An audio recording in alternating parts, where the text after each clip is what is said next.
नमस्कार। सिद्धि हिंदी विद्यालय और सिद्धि इंग्लिश स्कूल की यूट्यूब चैनल में मैं हर्षद जानी आप सभी विद्यार्थियों का सोशल साइंस सामाजिक विषय में स्वागत करता हूँ। विषय की शुरुआत सुंदर से सुविचार के साथ हार मत मानना उन लोगों से, या तो उनको याद करके जिन्होंने कहा था कि तुमसे ये नहीं होगा।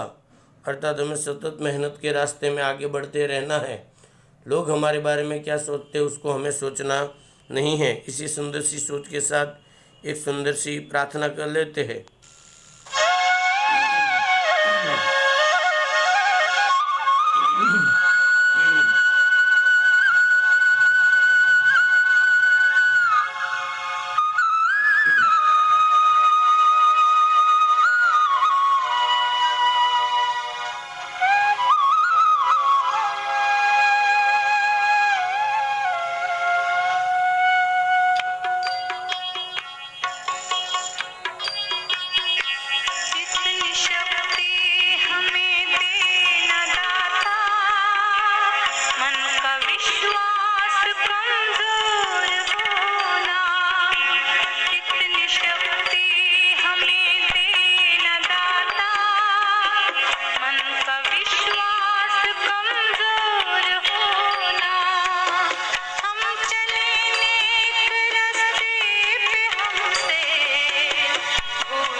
सुंदर सी प्रार्थना के बाद उन लेसनों की यादी जो आपकी परीक्षा के अंतर्गत आने वाले हैं, जिसमें पहला, दूसरा, चौथा, पांचवा, छठा, आठवां ये लेसन हमारा ख़त्म हो चुका था। 9वां लेसन हम लोगों का चालू है।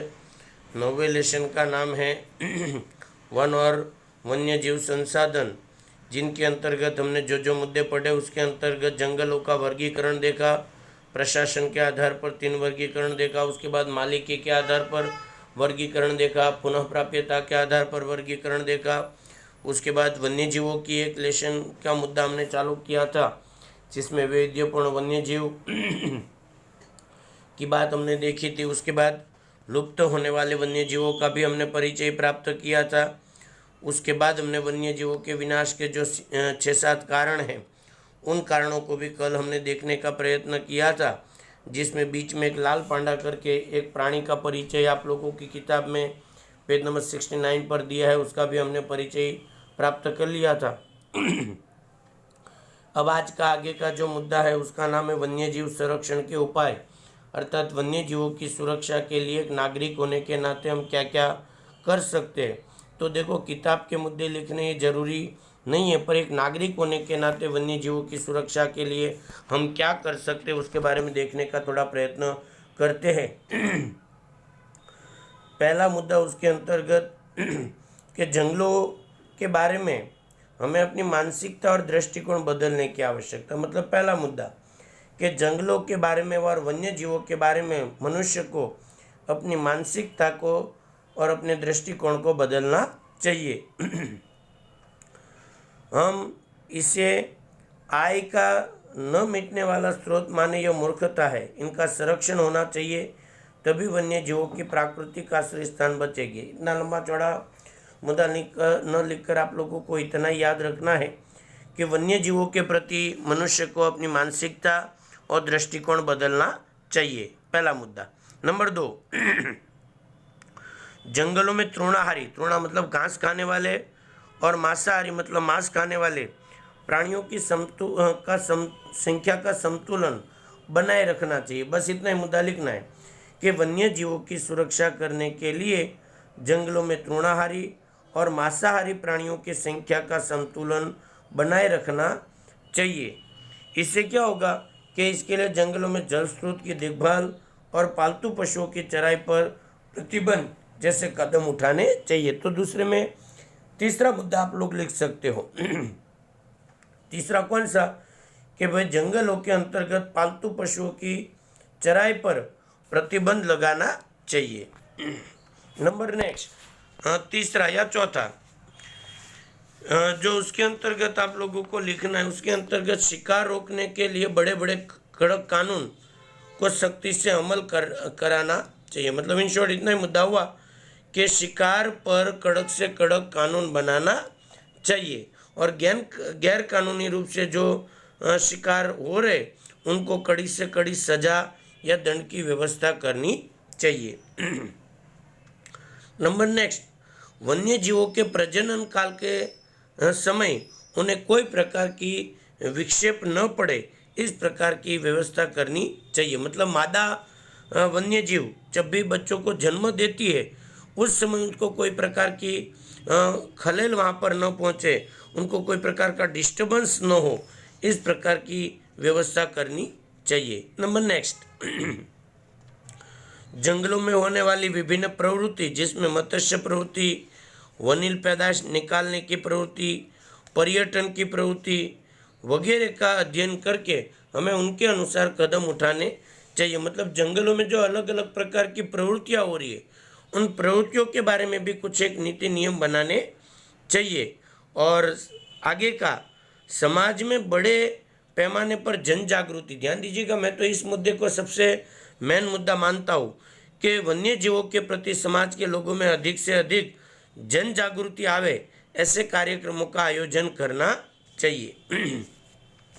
और अंतिम, जवाबदार नागरिकों के द्वारा, समूहों के द्वारा वन्य जीवों के संरक्षण के लिए यदि तंत्र शिथिल न हो, शिथिल मतलब कार्यरत न हो, तो उन्हें दबाव बनाकर भी वन्य जीवों की सुरक्षा के लिए कदम उठवाने चाहिए। मतलब पुनः एक बार, पहला मानसिकता और दृष्टिकोण बदलना, दूसरा मांसाहारी व तृणाहारी प्राणियों की संख्या को संतुलित बनाना, तीसरा शिकार की प्रवृत्ति पर रोक लगाना, चौथा वन्य जीवों के प्रजनन काल के समय उनको कोई प्रकार का विक्षेप न हो ऐसी व्यवस्था करना, पांचवा जंगलों के अंतर्गत होने वाली विभिन्न प्रवृत्तियों पर निश्चित नीति नियम बनाना, नेक्स्ट समाज में जनजागृति लाना और जवाबदार नागरिक अथवा संस्थाओं के द्वारा सरकार के ऊपर दबाव डालकर वन्य जीवों की सुरक्षा के प्रयत्न करना वगैरह वगैरह वगैरह कदम आप लोग उठा सकते हैं। इस तरह से आप 2 या 3 अंकों के अंतर्गत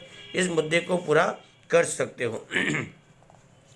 अब उसके अंतर्गत एक चित्र में आप लोगों को कोष्टक में दिया है कि इनका परिचय 2 अंकों में कदाचित पूछे तो मैं एक बार आपको बता दूं। जलचर गांगे डॉल्फिन, नदियों के डॉल्फिन एक प्रकार की मछली है।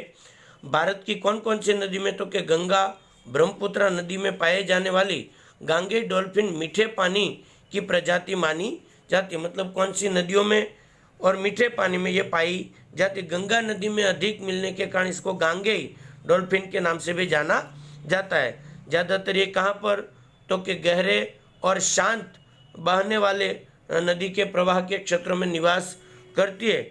विश्व में अत्यंत जनसंख्या वाले प्रदेशों में से बहने वाली गंगा नदी में, मैंने पहले ही बता दिया, नदी में छोड़ा गया गंदा पानी, निर्वनीकरण, काप के कारण, मत्स्य उद्योग, नदी नौकायन, औद्योगिक कचरा आदि के कारण इसके अस्तित्व के सामने कई प्रकार का खतरा पैदा हुआ है। मतलब गांगे डॉल्फिन के सामने कौन कौन सा खतरा, तो कि गंदा पानी, निर्वनीकरण, काप के कारण, मत्स्य उद्योग के कारण, नदी नौकायान के कारण, औद्योगिक कचरे के कारण इसके अस्तित्व के सामने खतरा है।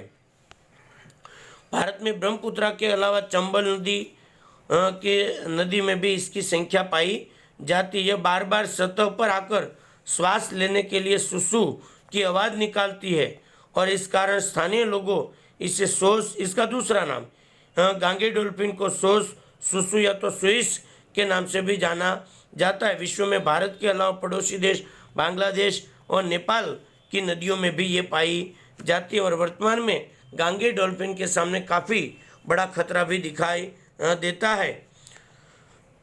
इस प्रकार गांगे डॉल्फिन के बारे में यदि आप लोगों को 2 अंकों के अंतर्गत टॉपिक पूछा जाए तो आप इसके बारे में सरलता से क्या कर सकते हैं, लिख सकते हैं। उसके बाद के जो टॉपिक है उन टॉपिकों के अंतर्गत सबसे पहला टॉपिक है वन्यजीव संरक्षण की योजनाएं। भारत में वन्य जीवों के संरक्षण के लिए अलग अलग प्रकार की कई योजनाएं बनी हैं। उनमें पहली योजना आप लोगों को पेज नंबर 70 पर दी है, बाघ परियोजना, तो अंग्रेजी में उसको क्या कहते हैं? बाघ परियोजना में 2 अंकों में पूछे तो 4 मुद्दे बनाने हैं।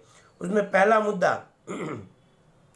अंग्रेजी नाम के बाघ परियोजना को टाइगर प्रोजेक्ट के नाम से जाना जाता है। नंबर दूसरा, इनकी शुरुआत कब हुई?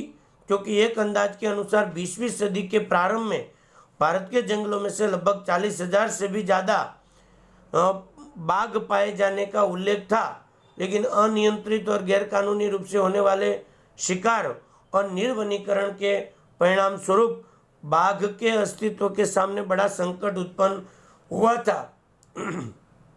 ऐसी स्थिति में 1971 में बाघ को बचाने के उद्देश्य से यह योजना चालू हुई। मतलब पहला मुद्दा इसको टाइगर प्रोजेक्ट कहते हैं। दूसरा मुद्दा, टाइगर प्रोजेक्ट की शुरुआत 1971 में हुई। तीसरा, उसका उद्देश्य कि भारत में जो 40,000 से भी ज़्यादा बाघ थे उनकी संख्या को बचाने के लिए ये योजना चालू हुई। इस योजना के अंतर्गत क्या होता था? क्योंकि बाघ को प्राकृतिक आवासों को सुरक्षित रखने के लिए और पर्यावरणीय संतुलन बनाए रखने के लिए राष्ट्रीय स्तर पर यह कदम उठाए गए और वर्तमान में लगभग 44 जगह पर इस प्रकार का बाघ परियोजना अथवा टाइगर प्रोजेक्ट चालू है। अर्थात 4 मुद्दे, पहला अंग्रेजी नाम, दूसरा वर्ष, तीसरा उद्देश्य और चौथा कितने बने हैं? तो के 44 टाइगर प्रोजेक्ट वर्तमान में भारत के अंतर्गत उपलब्ध है। इस प्रकार से आप लोग वीडियो पसंद आता है तो इसको लाइक, सब्सक्राइब और शेयर करना ना भूलें। अंत तक वीडियो को देखने के लिए बहुत बहुत धन्यवाद। और वीडियो से रिलेटेड कोई भी जानकारी चाहिए तो हर्षद जानी संपर्क नंबर पर फ़ोन करके आप कोई भी प्रकार की क्वायरी करके जानकारी प्राप्त कर सकते हो। बहुत बहुत धन्यवाद। जय हिंद, जय भारत, वंदे मातरम। धन्यवाद।